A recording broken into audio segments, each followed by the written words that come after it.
გამარჯობა, თქვენ ანიკოს პოდკასტს უყურებთ. მორიგი ეპიზოდი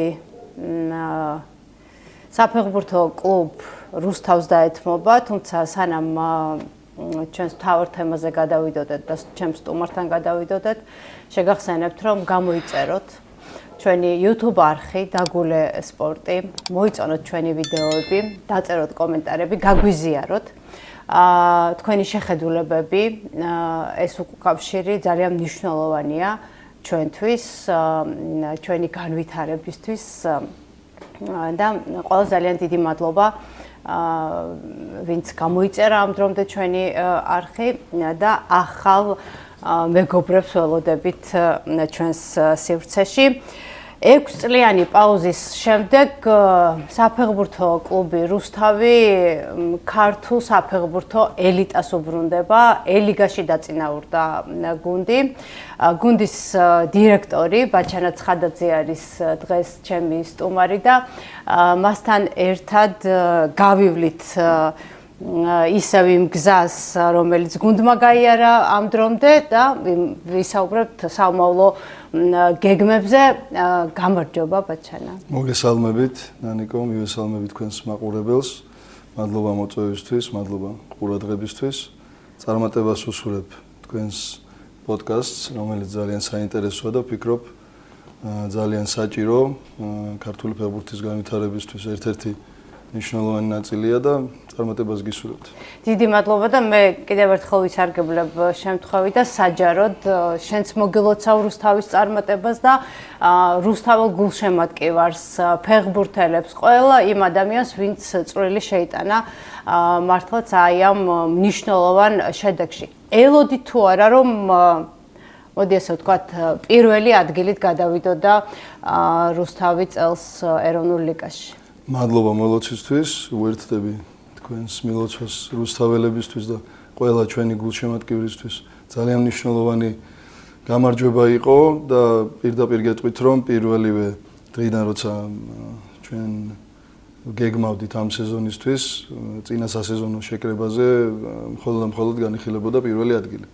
ასე რომ, რა თქმა უნდა, ველოდით, უბრალოდ პროცესში ცოტა იყო შეფერხებები იყო და რა თქმა უნდა მოგვიწია რაღაც ცვლილებების შეტანა და ცოტა რთული გზა გამოვიარეთ, განსაკუთრებით ამ სეზონში და ვფიქრობ, რომ ის უპირატესობა, რაც სპაიერს ჰქონდა ჩვენთან მიმართებაში, თითქმის შეუძლებელი იყო ამის აღმოფხვრა ერთი შეხედვით, მაგრამ ჩვენი გუნდის სასახელოდ, ჩვენი ფეხბურთელების, ჩვენი სამწვრთნელო შტაბის და მთლიანად კლუბის სასახელოდ უნდა ითქვას, რომ ჩვენ ეს შევძელით და ორმაგად და ასმაგად ბედნიერები ვართ, რომ აი ზუსტად ამ გზით მივახციეთ ჩვენ შედეგს. აი რა მომენტში მიხვდით, რომ რეალური იყო გაჩემპიონება ამ სეზონში? ხო, ეგ ცოტა ისეთი მომენტია. ყველა შემდეგი გამარჯვება იყო უფრო ახლოს მისვლა ამ რეალობასთან და ალბათ ერთ-ერთი ყველაზე ემოციური მომენტი იყო, როცა ჩვენ მარტვილთან გავიმარჯვეთ გასვლით შეხვედრაში. მარტვილში თამაში მოგეხსენება ძალიან რთული არის და თუ არ ვწდები ჩვენ უშუალოდ საფეხბურთო კლუბ რუსთავს გასვლაზე ძალიან ბევრი წლის განმავლობაში არ ქონდა მოგებული. შეიძლება საერთოდ არც ქონდა მოგებული, არ მინდა რომ რამე შევწდე ახლა სტატისტიკაში და მარტვილიდან რომ მოვდიოდით, სპაიერი ეთამაშებოდა დინამოურს და ცოტა გვიანი იყო ეს თამაში, გავჩერდით, ვადევნებდით თვალყურს, მათ შედეგებს დინამოური თუ არც 9 კაცით დარჩა, 2 წითელი ბარათი ჰქონდა და 1-1-ზე მოახერხა ბოლო წუთზე გოლის გატანა და აი მანდ ვიგრძენით უკვე რომ ძალიან ახლოს ვიყავით და ალბათ ეგ მომენტი იყო ყველაზე ისე გამორჩეულად, მაგრამ უფრო მაინც თამაშიდან თამაშამდე და მიზანიც ეგ იყო ყველა თამაში ჩვენ არ გეგმავდით რომ აი მოდი რა იქნება 2 მატჩის შემდეგ აი ყველა თამაშზე გავდიოდით მოსაგებად და ჩვენ ფაქტიურად არ ვიყავით თალ ჩვენ თავზე დამოკიდებული, მაგრამ ჩვენ თუ არ მოვიგებდით, მაშინ არაფერს აზრი არ ქონდა, ასე რომ ხო, ამ განწყობას ძალიან დიდი მნიშვნელობა აქვს, როცა მეტოქე შენ დიდი ფორით გიგებს, ესე ვთქვათ, მაინც არ დაკარგო ის, რომ ის мотиваცია, რომ ყველა თამაში არის მოსაგები. გია ცეცაძის ფაქტორი უდავოდ ძალიან მნიშვნელოვანია. ალბათ სპეციალისტი გარკვეული პერიოდის განმავლობაში არ იყო აქტიურად ქართულ ფეხბურთში.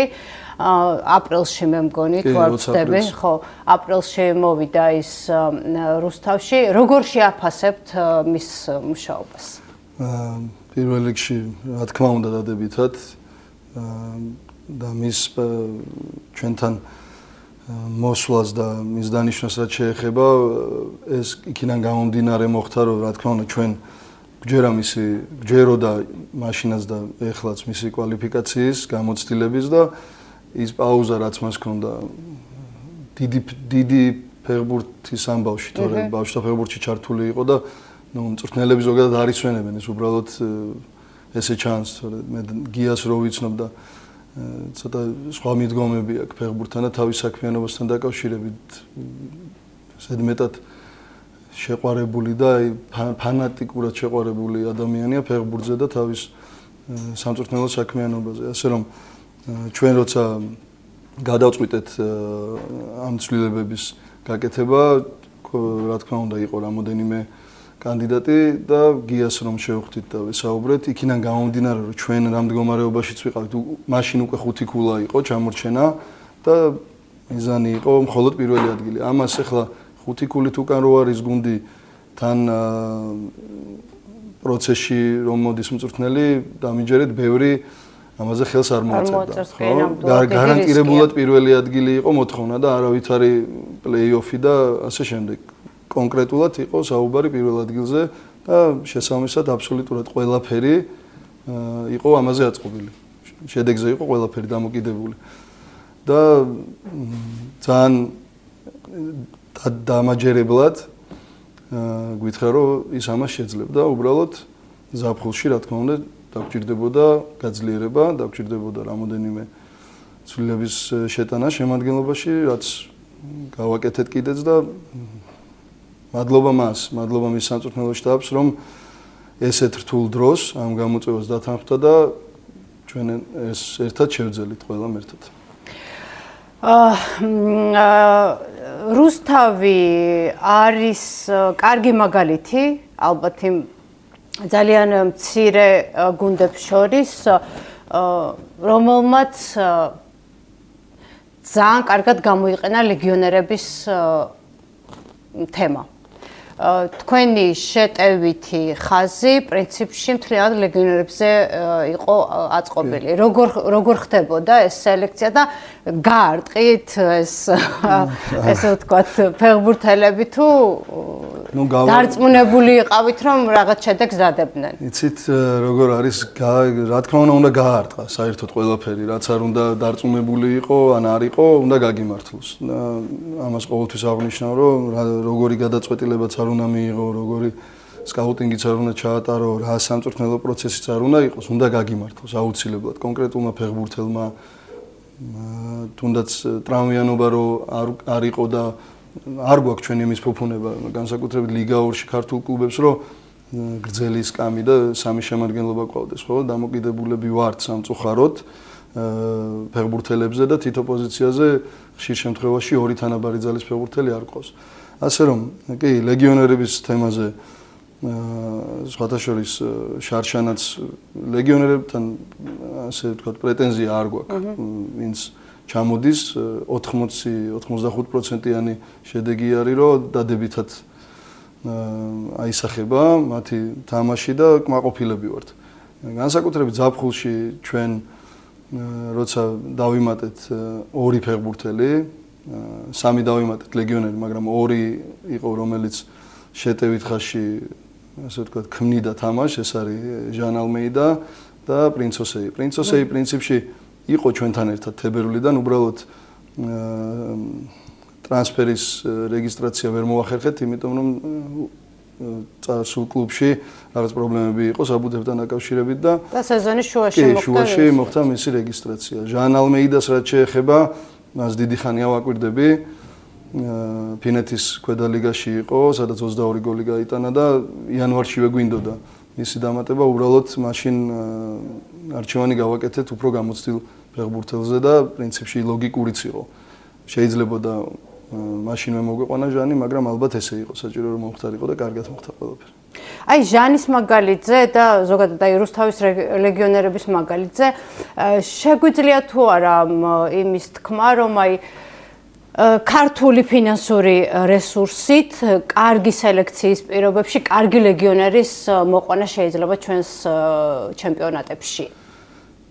კი, შეიძლება, უბრალოდ უნდა იცოდეს კლუბმა ზუსტად რას ეძებს, ჩემი აზრით, რა ტიპის ფეხბურთელი უნდა, კარგად უნდა ეძებო, ქვედა ლიგებსაც არ უნდა შეუშინდე, უბრალოდ არის აქ მეორე მომენტი. ხარისხი, რომელიც ასაკსაც არის დამოკიდებული, ხა 26-27 წლის ფეხბურთელი დაბალ ბიუჯეტზე ჩამოიყვანო და შედეგი მოქცეს ძალიან იშვიათად უნდა გაარტყა, ასე ვთქვათ და ჟანის შემთხვევაში, პრინცის შემთხვევაში, ნაკანოს შემთხვევაში ჩვენ ეს ფეხბურთელები იმ ასაკში ვიპოვეთ და მოვიწვიეთ, რომ მასთაც ბევრი აქვს დასამტკიცებელი და მათთვის ეს ბაზარი საინტერესოა, რომ გამოვიდნენ და აქ თავი აჩვენონ, საუკეთესო თვისებები გამოავლინონ, რომ მე ეს მათ შემდგომ კარიერაზე აისახოს დადებითად. და აი ზუსტად ის მომენტი დავიჭირეთ ჩვენ, როცა ისინი დათანხმდნენ აქ ჩამოსვლას და რა ვიცი, მადლობის მეტი არაფერი მეთქმის მათზე, იმიტომ რომ როგორც ჩვენი ოჯახის წევრები არიან, მიუხედავად იმისა, რომ ზოგი განიდან არის, ზოგი ბრაზილიიდან, ზოგი იაპონიიდან, უკრაინიდან, დობრანსკის შემთხვევაში ისინი იბრძვიან ჩვენი გუნდისთვის, ღირსებისთვის და ფაქტიურად ჩვენთან ერთად დადეს ეს შედეგი თავიდან ბოლომდე, როგორც ქართველებმა, ისე უცხოელებმა. და ეს შერწყმა ძალიან კარგად მოხდა. ზოგადად ნებისმიერი წარმატების მისაღწევად გარდა, ესე ვთქვათ, სუფთა სპორტული კუთხისა ძალიან მნიშვნელოვანია ფეხბურთში განსაკუთრებით გუნდური, ესე ვთქვათ, ერთიანობა, ატმოსფერო, რომელიც გუნდში არის, ამ დეტალებს აქვს მნიშვნელობა. როგორი იყო აი თქვენი გუნდი აი ამ მიმართულებით? ძალიან მეგობრული, ძალიან ერთიანი, პროფესიონალი გუნდი შეიკრა. განსაკუთრებით მაშინ, როცა არ მიდიოდა ყველაფერი კარგად, მაშინ მოახერხეთ ჩვენ, მოახერხეს ბიჭებმა ის, რომ საქმის გარშემო გაერთიანდნენ და ჩვენ ყველამ ერთმანეთს პირობა მივეცით, რომ ჩვენ ბოლომდე მივიყვანდით საქმეს. და მადლობა მათ ამ ერთიანობისთვის, ამის გარეშე შეუძლებელია, რომ შედეგი დაიდოს. რაც არ უნდა ხარისხი იყოს, ერთიანობა თუ არ არის, ერთმანეთის თუ არ გჯერა გუნდში და თუ არ გწამს, არაფერი არ გამოვა, იმიტომ რომ ეს არის გუნდური სპორტი, არ ახარ ჩოგბურთი სხვა არის, ინდივიდი ხარ და შენ თავზე ხარ დამოკიდებული, მაგრამ აქ შენ თავზეც ხარ დამოკიდებული, შენ თანაგუნდელზე, წვრთნელებზე და ეს ერთიანობა თუ არ იქნება, შანსი არ არის. ასე რომ ჩვენ გაგვაძლიერა ზუსტად იმან, რომ არასასურველი პოზიცია რო ქონდა ცხრილში, უარყოფითი შედეგები რო იყო, ზუსტად მაშინ შეიკრა ეს გუნდი და მივიდნენ იქ, სადაც მივიდნენ. აი სპეციფიკა რა განასხვავებს მეორე ლიგას პირობითად ეროვნული ლიგისგან? რა არის ის სირთულეები, რომელსაც შენი გუნდი ეროვნულ ლიგა 2-ში აწყდებოდა? სიმართლე გითხრათ, წელს ძალიან დაძაბული და ძალიან მაგარი ლიგა 2 იყო. ამდენი თანაბარი ძალის გუნდი მე არ მახსოვს, რომ ამ ლიგაში ყოფილიყო. ცხრილსაც შეხედავთ ბოლო ტურამდე, მე-3-დან მე-7 ადგილამდე, მე-8 ადგილამდეც ფაქტიურად ყველას ყველაფრის შანსი ჰქონდა და ეს მეტყველებს იმაზე, რომ დიდი კონკურენცია იყო, რა ძალიან კარგია. განსხვავება ეროვნულ ლიგასა და ლიგა 2-ს შორის, რა თქმა უნდა, ბოლოს ხარისხთან მიდიხარ, მაინც, რასაც განაპირობებს თუნდაც მინდვრის ხარისხი, ვარი, რომელიც ლიგა 2-ში არ არის სამწუხაროდ და ბევრი პრობლემა არის ამის გამო. ვფიქრობ, რომ თვითონ საჯებისთვისაც დისკომფორტია, როცა ვარი არ არის და ხშირ შემთხვევაში შეიძლება ადამიანი არის ყველა და შეიძლება შეცდომა დაუშვან და გამოსწორების საშუალება არ არის. ვფიქრობ, მინიმუმ ერთხელ მაინც ყველა გუნდი ზარალდება ამით სეზონის განმავლობაში და არის რა თქმა უნდა სხვაობა, სპეციფიკა ის არის, რომ ძალიან რთული არის ათამაშოთ, აბსოლუტურად ყველა თამაში არის რთული და არის მოსაგები 100%-ით დაახარჯვის ხარჯზე. ანუ ვერ გახვალ ვერც ერთ თამაშზე ისე რომ აი მე აქ სამკულას ავიღებ, არ არსებობს. წელს ეგეთი რამე არ ყოფილა. დინამო ის სასახელოდ უნდა ითქვას, რომ გუნდი რომელიც ფაქტიურად გავარდნილი იყო, ბევრ გუნდს დააკარგინა ქულები. იმიტომ რომ ეს არის ზუსტად fair play, კონკურენცია, მithumetes ახალგაზრდა ფეხბურთელები არიან და დარწმუნებული ვარ, ბევრი ის ახალგაზრდა ფეხბურთელი ხვალდაზეგ ეროვნულ ლიგაშიც ითამაშებს და ნაკრებებში ისედაც არიან ასაკობრივებში. აი შენს გუნდთან მიმართებაში სამსაჯო გადაწყვეტილებებმა თუ იქონია რეალურად იყო, რა თქმა უნდა. ალბათ ყველას ეს როგორც აღნიშნე არის რაღაცა შეცდომები ყოველთვის არის და იქნება.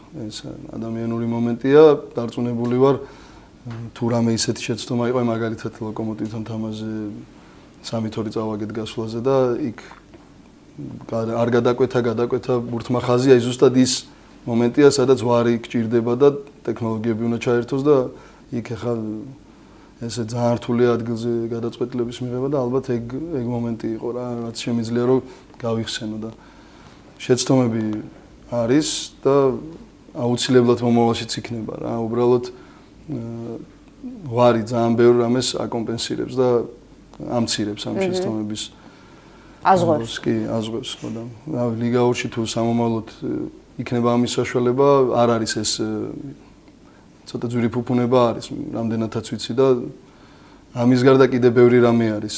ტრანსლირების პრობლემაა პირველ რიგში, მე იმ ვარს ანუ ერთი კამერით გადაღებული ტრანსლირება არ არის საკმარისი, მინიმუმ მე მგონი 6 კამერა მაინც უნდა იღებდეს თუ 4 რომ ვარისთვის ხელმისაწვდომი იყოს ის მომენტი სრულფასოვნად რაც შეიძლება საკამათო იყოს ამ შემდეგ და ასე შემდეგ. ნუ გაშუქების თვალსაზრისით ლიგაურს პრობლემები ისევ რჩება.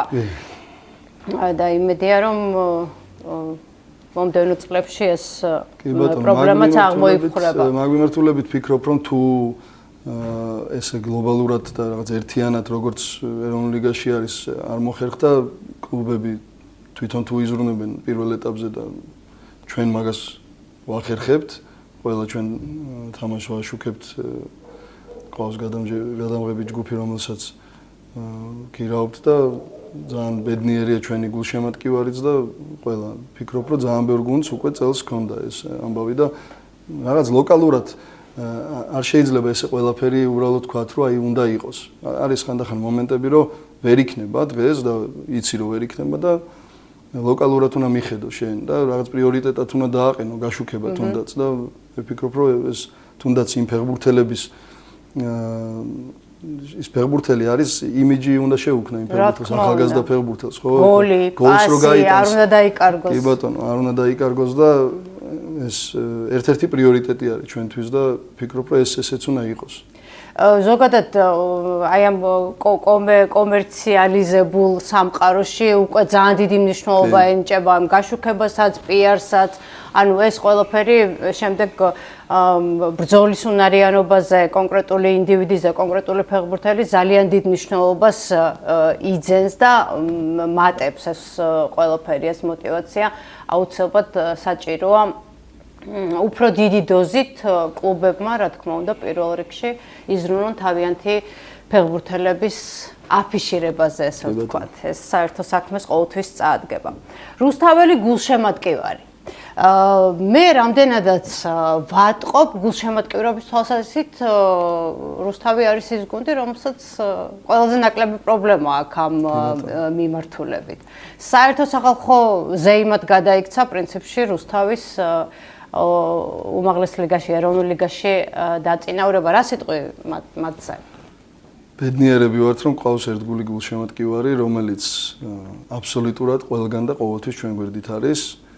და მე დარწმუნებული ვარ, რომ როდესაც აი ეს დიდი სტადიონის პროექტი დასრულდება და უკვე დავბრუნდებით იქ, სადაც ჩვენი სახლია, განახლებულზე რუსთავში სტადიონი გაივსება სახლის თამაშებზე. მე დარწმუნებული ვარ ამაში და მე მინდა ვისარგებლო შემთხვევით და უღრმესი მადლობა უთხრა იმ ადამიანებს, ყველას, აი ასაკის მიუხედავად, რომ შეხედო ჩვენ თამაშზე რომ მოხვიდე. ახლა რომ აი ყველა ასაკის გულშემატკივარი ყავს, პატარა ბავშვებიდან დაწყებული ასაკოვანი ადამიანები, რომლებიც ერთგულად მოდიან და ყველა თამაშზე გულშემატკივრობენ და ეს ძალიან დიდი мотиваციაა ჩვენთვის, ფეხბურთელებისთვის ძალიან დიდი мотиваციაა. ესენი უბრალოდ არ თამაშობენ რაღაცა თავისთვის და ესენი თამაშობენ ამ ხალხისთვისაც. და ეს ხალხი მოყვება ჩვენ აი ამ დიდ გზაზე და არ იყო იოლი გზა. ეს ახლა რომ ჩახედო ცხრილს, იფიქრებ რომ აი რა 10 ქულიანი ხო ეს არის სხვაობა მეორე ადგილთან და ამ დროს ვაგებდით 10 ქულას იქით ვაგებდით ამ 10 ქულამდე კიდე ის 2 წელი რაც მანამდე იყო, ნუ ურთულესი მესამე ლიგა გამოვიარეთ. მეორე ლიგაში დავბრუნდით მესამე ადგილიდან იმის ხარჯზე რომ ფაქტიურად ქობულეთის შუქურა რომ მოიხსნა ჩემპიონატიდან ესე დაალაგდა. ესე მოხდა და გაგვიმართლა.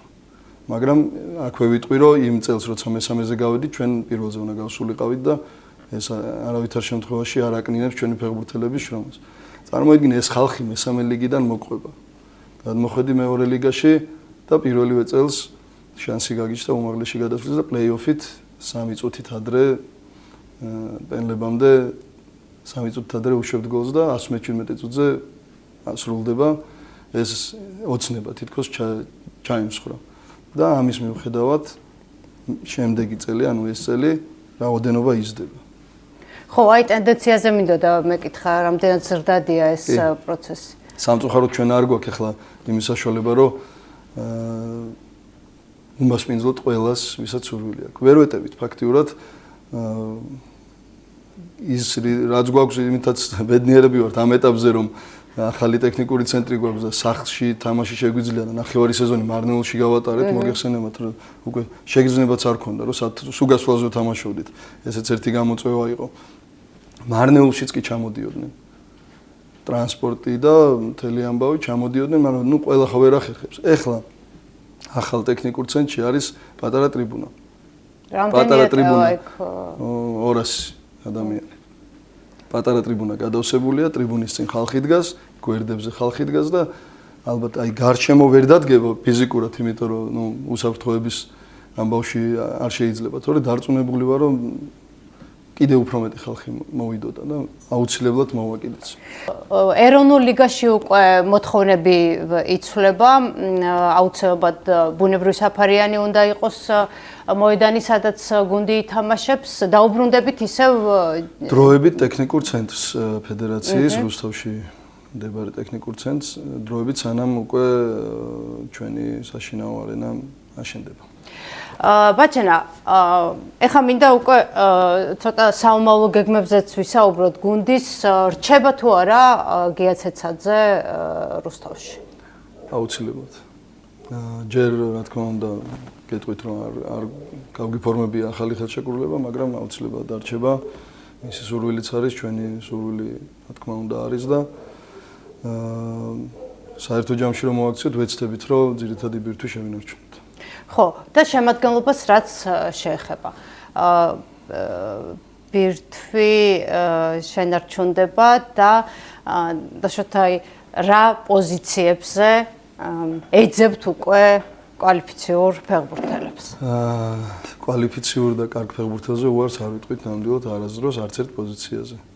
მაგრამ ხო ხტებით ახლა ყველაფერი არის ორივე მხარეზე დამოკიდებული, თუნდაც ჩემი დიდი სურვილია რომ ყველა შევინარჩუნო და კიდე ბევრი დავამატო, მაგრამ არის ორი მხარე, კლუბი და ფეხბურთელი და არის კიდევ შესაძლებლობები. ულიმიტო შესაძლებლობები არ გვაქვს არც ჩვენ.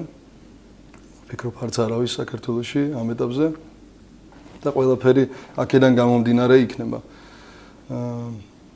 ძირითადად მაინც ვფიქრობ რომ შევინარჩუნებთ, მოვახერხებთ შენარჩუნებას ბირთვის და საკმაოდ ბევრ პოზიციაზე ვაპირებთ გაძლიერებას. აი ლეგიონერების თემას რომ მივუბრუნდეთ, მათი დიდი ნაწილი რჩება, როგორია მათი განწყობა?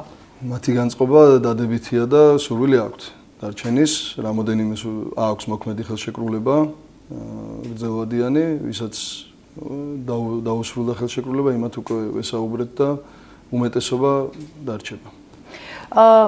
ახალი გამოწვევა ყოველთვის იწვევს რაღაცა სიახლეს. მე მაინტერესებს თუ გაჩნდა ან ახალი სპონსორების კონტურები, რომ გუნდმა მიიღოს რაღაცა ფინანსური შემოსავალი, თუ შეგიძლია მსგავს სიახლეზე რამე გითხრა. კი, სპონსორებთან მიმართებაში ჩათვალე რომ ყოველ დღე მიდის უწყვეტი მუშაობა და ეხლა ამ ეტაპზე კონკრეტულად არ ვიტყვი არაფერს, მაგრამ ეს უფრო ალბათ სეზონის წინა პრეზენტაციაზე გამოჩნდება და ვფიქრობ, რომ ეს ჩვენი ნაბიჯი, რომ ეროვნულ ლიგაში დავბრუნდით, ბევრად უფრო მიმზიდველია ახალი სპონსორებისთვის. ჩვენ კიდევ ბევრი გვაქვს სამუშაო, იდეები ძალიან ბევრი გვაქვს. სამწუხაროდ ამ ეტაპზე ჩვენი ცენტრალური სტადიონი არ არის. ხო, როცა იქნება საშინაო არენა ახალი მეოთხე კატეგორიის UEFA-სი, იქ უკვე match-day ივენთების გაკეთების შესაძლებლობა გაქვს. თან მით უმეტეს ისეთ ქალაქში, როგორც რუსთავია, როგორც უყვართ ამ ქალაქში ფეხბურთი და წეგან ვახსენე, რომ აუცილებლად გავავსებთ სტადიონს. აი, მაგის პირობას ვიძლევი აქ, რომ როცა იქნება შესაბამისი ინფრასტრუქტურა, ყველაფერი ბევრად იოლია, თუნდაც სპონსორებთან, თუნდაც ეს სათამაშო დღის შეფუთვა, თამაშამდე უკვე აი ეს ამერიკული მოდელის წამოღებაც აუცილებელია half time shows რაც შეეხება. კი არის 15 წუთი, მაგრამ ის 15 წუთიც გულშემატკივარი უნდა იყოს, ზეიმი უნდა იყოს მათთვის და ასე რომ ამ მიმართულებით ძალიან ბევრი რამე გვაქვს მზად, უბრალოდ ამ ეტაპზე ვერ ვახორციელებთ ფიზიკურად. თუ დავუშვათ საქართველოს ნაკრების თამაშებზე გულშემატკივრების მისვლის პრობლემა არ არის, უკვე წლებია სერიოზული პრობლემაა საკლუბო ფეხბურთში კომაგების დასწრების რაოდენობა. რეგიონებს ეს ნაკლებად ეხებათ ეგ პრობლემა, მაგრამ იქაც თვალსაჩინო არის უკვე ეს დანაკლისი, ესე ვთქვათ. შესაძლებელია თუ არა სწორი კლუბის სწორი მუშაობის შემთხვევაში. შესაძლებელია თუ არა რომ კლუბს ყავდეს სოლიდური რაოდენობის გულშემატკივარი, რომელიც ტრადიციად აქცევს ყოველ თამაშზე, მინიმუმ საშინაო თამაშზე კლუბის მატჩზე დასწრებას. რა თქმა უნდა, შესაძლებელია. წეგანაც ვახსენე, რომ ლოკალურად უნდა იმუშაოს ყველა თავის გულშემატკივარზე. შენი მაყურებელი არის, ფაქტურად მომხმარებელია, ხო? ანუ ხვალდაზე კომერციალიზაცია თუ არ მოხდა ფეხბურთის, ესე ფაქტურად დოტაციაზე არის. და ძალიან რთულია, რომ ეს გრძელვადიან პერსპექტივაში სადღაც გაიჭედები. ასე რომ ვფიქრობ, რომ ყველა ჩვენ კლუბის ხელმძღვანელები, მენეჯერები აუცილებლად ვალდებულები ვართ, რომ ზუსტად ვიპოვოთ ვინ არის ჩვენი მაყურებელი, რა სურს და როგორ მოვიყვანოთ ის სტადიონზე. მე ვარ პასუხისმგებელი ამ შემთხვევაში რუსთავზე, მე უნდა მოვახერხო, რომ დავაინტერესო მაყურებელი, ჩავრთო კლუბის ცხოვრებაში, გავხადო ამ კლუბის წევრი. და შესაბამისად ვფიქრობ, რომ ყველა მესე უნდა შეხედოს და აუცილებლად იქნება შედეგი. უბრალოდ სანამ ესე საერთო ჭრილში ავიღებთ, რაც არ უნდა შეფუთო ჩემპიონატი და რა თქმა უნდა შესაფუთია, არ არის ხა იმ დონეზე შეფუთული როგორც სხვა ლიგები, მაგრამ ლოკალურად უნდა იმუშაოს ყველა კლუბმა თავის გულშემატკივარზე და მე უკვე საერთო ამბავში ეს ყველაფერი უფრო უკეთესად გამოჩნდება. მე თუნდაც ის შეფუთვა ჩემპიონატის ბევრად იოლი გახდება. ზოგადად სახელმწიფო სტრუქტურების ქებადიდება არ არის ჩემი საყვარელი საქმიანობა, მაგრამ ობიექტურად შემიძლია შევხედო რაღაცებს და განსაზღვრო. რამდენიც მე ვხედავ თქვენი ქალაქის მერი ნინო ლაცაბიძეც ვწდები, ხო? ძალიან აქტიურად არის ქალაქის, ესე ვთქვათ, სპორტული მიმართულების განვითარებაში ჩართული. ყოველ შემთხვევაში ასე ჩანს. როგორია თქვენი და დავუშვათ მარტო სპორტული სახელმწიფო, ესე ვთქვათ, რგოლის კავშირი და თუ არის თუ მოდის სინქრონში თქვენ საომავლო გეგმებთან და მათ საომავლო გეგმებთან ერთმანეთში? პირველ რიგში ვიტყვი რომ არა მარტო სპორტული მიმართულებით, ზოგადად რუსთავი სულ სხვა ენერგიით და სიცოცხლით არის სავსე ქალბატონი ნინო ლოცაბიძის ხელმძღვანელობით, თავისი გუნდით, ყველას ვერ ჩამოვთვლი ისათითაოდ, უბრალოდ ვიტყვი რომ ქალბატონი ნინო და მერის გუნდი აბსოლუტურად ყველა მიმართულებით ახერხებს იმას, რომ мотиваცია გაუჩინონ თუნდაც მოსახლეობას და ახალგაზრდებს, რომ ამ ქალაქში ყველამ თავის მიმართულებით დადოს წვლილი, რომ უკეთესი იყოს ხვალ ქალაქი. ჩვენც ეს დიდი მაგალითი არის და დიდი სტიმულია პირადად ჩემთვისაც, იმიტომ რომ ქალაქი ვითარდება ბევრი მიმართულებით და 2021-დან მე ვარ კლუბის დირექტორი და ფაქტიურად აი ეს мотиваცია არის, რომ ამ ტემპს არ უნდა ჩამორჩე. და ჩემთვის ძალიან დიდი მაგალითია თვითონ პიროვნულადაც და როგორც ხელმძღვანელი და როგორც მენეჯერი და როცა ქალაქი ვითარდება და ყველა მიმართულებით ხელს უწყობს ყველას რომ განვითარდეს, აუცილებლად შენ მიმართულებით უნდა ეცადო რომ ეს ყველაფერი დააფასო, შეძლო და მის გარეშე და მისი მხარდაჭერის გარეშე ჩვენ აქ ვერ ვიქნებოდით. პირდაპირ გეტყვით, განსაკუთრებით პირველი წლები იყო ურთულესი, როცა არაფერი არ იყო ფაქტიურად და რაც კი შეეძლო მერიას და პირადად ქალბატონ ნინოს ყველაფერში გვერდში დაგვიდგა, განსაკუთრებით ბავშვთა ფეხბურთის მიმართულებით. 3 წელი ზედიზედ ვახერხებდით უცხოეთში ტურნირებზე გამგზავრებას გამორჩეული ბავშვების ინფრასტრუქტურული ამბავი, როცა ძველი ბაზის შენობა, ასე ვთქვათ, არაფერი აღარ იყო იქ და ამის რენოვაცია მოხდა, გარემონტება და ამის ხარჯზე ძალიან ისეთი ამბავი იყო, რომ ბაზა ქონდა გუნდს და რჩებოდნენ და ორჯერადი ვარჯიშების შესაძლებლობა იყო და შესაბამისად ეს ახალი ტექნიკური ცენტრიც რო აშენდა რუსთავში და ეხლა რო შენდება ამხელა სტადიონი, ეს ყველაფერი რა თქმა უნდა სახელმწიფო გუნდის დამსახურება აქვს, პირადად ქალბატონი ნინოსი და მისი ურთიერთობის მთავრობასთან, რომელიც მე ამ ყველაფერს გაძლევს და გიკეთებს და საშუალება გეძლევა მე რომ უფრო კომფორტულ პირობებში იმუშაო. ამის გარეშე პოლიტიკური ნება თუ არ იქნება, ესეთი დიდი პროექტები არ გაკეთდება. სტადიონს ახლა ოდიში და 50 და 100 მილიონიან სტადიონს ერთ ერთი კლუბის ხელმძღვანელი ამ ეტაპზე მე ვფიქრობ რომ ვერ ააშენებს. კარგია თუ სხვა მერებიც მიბაძავენ. ნუ ზოგადად ახლა ვფიქრობ რომ პრიორიტეტი არის სპორტის განვითარება და ფეხბურთის განვითარება და ეს ყველაფერი მოიტანს აუცილებლად შედეგს, მე დარწმუნებული ვარ. ყველამ ძალიან კარგად ნახეთ რა მხელა ძალა აქვს ფეხბურთს, ეს დღეს არ გამხდარა ნათელი დიდი ხანია ესეა რომ ძალიან მნიშვნელოვანი რამეა ფეხბურთი და წარმატებულ საფეხბურთო კლუბს და წარმატებულ საფეხბურთო ნაკრებს ბევრი რამის ქვეყნის მოწყობის თვალსაზრისით შეუძლია ძალიან ბევრი რამის შეცვლა ზოგადად. აუცილებლად მინდა კითხო კახა ცხადაძე ჯუნიორზე, რომლის დებიუტით შედგა გონიოსთან დაპირისპირებაში, როგორც ვატყო პოზიციურად ბაბუას სახელს და გვარს ამართლებს და მის გზას მიყვება, რამდენად პერსპექტიული ჩანს?